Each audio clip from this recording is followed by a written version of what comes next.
क्या people's Democratic party में फिर से दरारें होंगे?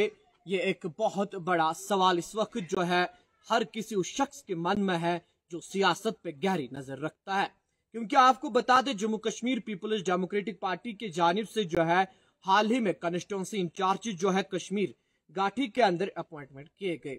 कॉन्स्टिट्यूंसी इंचार्ज को अपॉइंटमेंट करने के बाद पीडीपी सदर मैडम महबूबा मुफ्ती के जानिब से बाज़ाब्ता तौर पे बताया गया कि जो आने वाले पंचायत इलेक्शंस है, पंचायत इलेक्शंस से पहले पार्टी को ग्रास रूट लेवल पर मजबूत करने के लिए जो है इन कॉन्स्टिट्यूंसी इंचार्जेस को ये जिम्मेदारी है कि ये पार्टी का प्रोग्राम जो है हर किसी घर तक पहुंचाए, हर किसी वोटर तक पहुंचाए। मगर उसके बाद सबसे पहले आज हमने देखा जनूबी कश्मीर के जिला अनंतनाग की कुकरनाग एसटी वाली सीट पे जो है हमने देखा कि किस तरह से जो है हारून चौधरी, जो इससे पहले पीपुल्स डेमोक्रेटिक पार्टी के साथ वाबस्ता था, पार्टी ने जो है उनके साथ काफी वफादारियां भी की, मगर हमने देखा कि पिछले चुनावों के अंदर जहां तक तालिब चौधरी की बात है, उनको पार्टी की जानिब से टिकट नहीं मिला और वो काफी टाइम से जो है पार्टी के साथ वाबस्ता है। पार्टी ने उनको कभी टिकट नहीं दी, बट वो पार्टी का दामन जो है उन्होंने कभी नहीं छोड़ा। और उसके बाद हम देख रहे हैं कि जो ही ये लिस्ट मंजर आम पे लाया गया, इस लिस्ट को मंजर आम पे लाने के बाद जो सियासत पे गहरी नजर रखते हैं उनका मानना है कि पीडीपी में फिर से दरारें पड़ सकते हैं।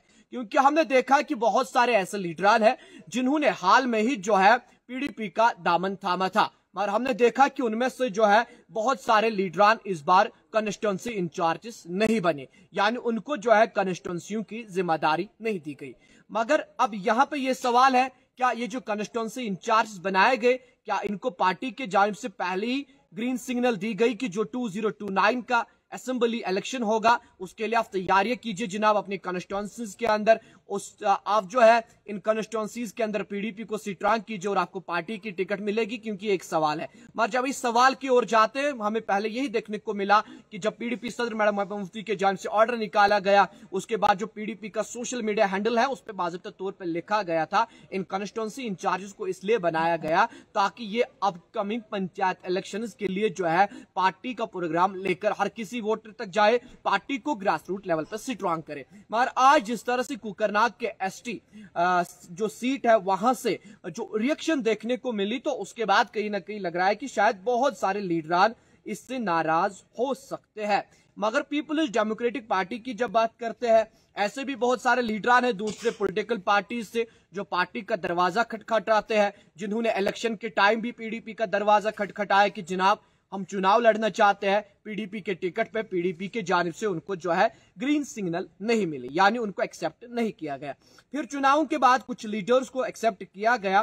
क्या अगर दरार पड़ेगी, क्या ये कहीं ना कहीं उन लीडर्स की तरफ बाजी मत जाती है, उन लीडर्स की तरफ जो है कहीं ना कहीं गेंद मत जाते हुए नजर आ रही है?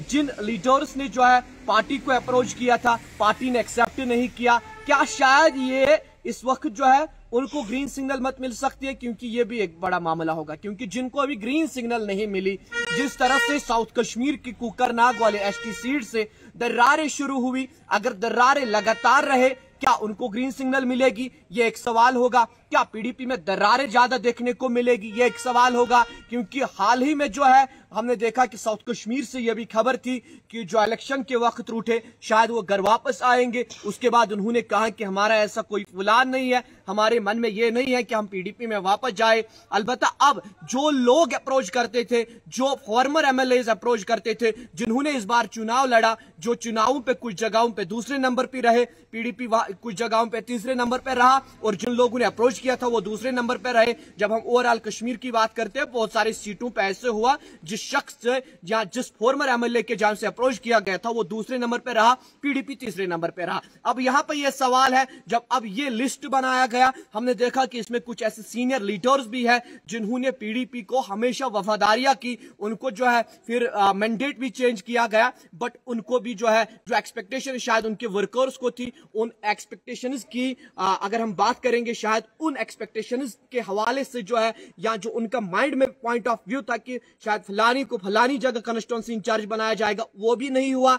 ये एक पहलू है। दूसरा पहलू ये है, जिन्होंने चुनाव लड़ा उनमें से कुछ ड्रॉप हुए, और जिन्होंने पार्टी को हाल ही में अप्रोच किया उनमें से कुछ ड्रॉप हुए। अब यह सवाल है, जिन्होंने चुनाव लड़ा, पीडीपी के साथ वाबस्तगी थी, फिर इंडिपेंडेंट चुनाव लड़ा या दूसरे पार्टी के टिकट पे चुनाव लड़ा, उन्होंने अप्रोच किया, महबूब जी ने उस वक्त सिग्नल नहीं दी, क्या अगर दरारें होंगे क्या उनको सिग्नल मिलेगी? यह एक पहलू है, क्योंकि शायद वो खुश होंगे कि अगर कुछ लीडर निकलेंगे, अगर कुछ लीडर्स निकलेंगे, कुछ वो लोग निकलेंगे जिनको कॉन्स्टिट्यूंसी के इंचार्ज नहीं बनाया गया, तो उनको जगह मिलेगी, वो अपनी जगह खुश होंगे। मगर बड़ा ये सवाल है, क्या दरारें होंगे? क्योंकि आज हमने देखा कुकरनाग एसटी सीट से रिएक्शन देखने को मिले, क्योंकि उन्होंने कहा कि हमने पार्टी के साथ वफादारियां की। उस कन्वेंशन में हमने देखा वर्कर्स कह रहे थे हमने वफादारियां की, हमने उस वक्त पीडीपी का साथ दिया जब पीडीपी जो है 3 पत्ते खोलने में सिर्फ कामयाब हुए। हम पीडीपी के साथ डटे रहे, कदम से कदम मिलाकर पीडीपी के साथ चले। और अब सवाल यह है, अगर दरारें होंगे, क्या जो चुनाव पे दूसरे नंबर पे इंडिपेंडेंट कैंडिडेट्स रहे थे या दूसरे पार्टी के लोग, क्या उनको पार्टी से ग्रीन सिग्नल मिलेगा? यह भी सवाल होगा। मगर जो पॉलिटिकल एनालिसिस है, जो सियासत पे गहरी नजर रखते हैं, उनका मानना है कि कहीं ना कहीं जिस तरह से हाल ही में पीडीपी के जानिब से कॉन्स्टिट्यूंसी इंचार्ज बनाए गए, तो इससे जो है दरारें पड़ सकते हैं। कमेंट सेक्शन में जरूर राय दीजिएगा। देखते रहे न्यूज़ कश्मीर शाहिद के साथ श्रीनगर से।